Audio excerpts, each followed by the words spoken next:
everybody, and welcome to another installment of 3-Minute Tasting. I'm your host, Mike G. I hope everybody's staying safe in this quarantined era.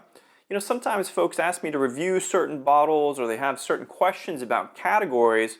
And as a fan of agave and not quite agave, today we're going to answer the question, what is Sotol?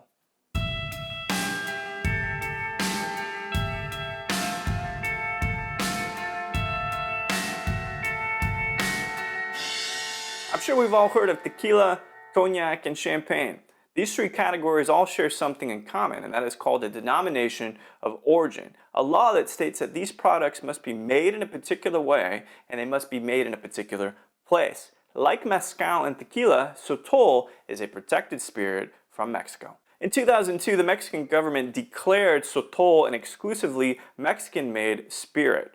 This spirit can be produced in only 3 states in Mexico: Coahuila, Durango, and Chihuahua. And much like mezcal and tequila, it must have a minimum and maximum proof. Minimum in America of 40% ABV and a maximum of 55% ABV. So if you see a Sotol at 60% ABV, it could be delicious, but you cannot call it Sotol. Like tequila, with Sotol, you can add oak additives, you can add glycerin, you can add sugar syrup. Things to modify the color of the spirit or the flavor are allowed. And like mezcal kind of, and like tequila kind of, you take a Sotol plant from the ground and you put it below ground oven, you put it in an above ground oven, or you can put it in something called an autoclave, which is a massive commercial pressure cooker.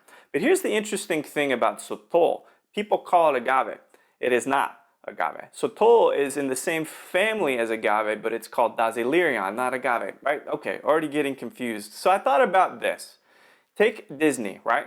A big company with lots of things that it owns. Lucasfilms, right? So you get tequila, that's Phantom Menace, and you got mezcal, dark brooding, a little more pensive, and that's Rogue One. But then on this whole other side, although part of the same family, you have Sotol, which is one of the Avengers movies. So they're different, but the same. But I'm sure you're asking yourself, well, what does Sotol taste like? Well, it doesn't really taste like tequila, and it doesn't really taste like mezcal, but it kind of tastes like a hybrid of both. I've been sipping on these 2 bottles, which are both available here in the States. Flor del Desierto.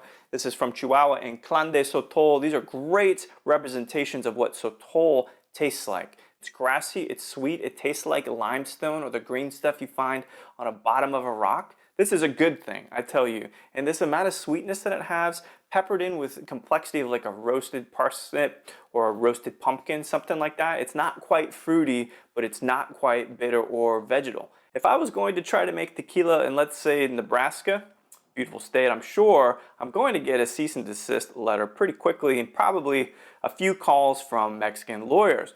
But you can make Sotol. The term Sotol has been expressly omitted from any trade agreement with Mexico and the United States. Now, I think that's to pave way for a little bit of production in Texas. I know a guy who makes some Sotol in Texas. Pick up a bottle and try it, you know, get something that's over 40% ABV. You will not be sorry. So thanks everybody for watching 3-Minute Tasting. I hope to see you soon. Cheers.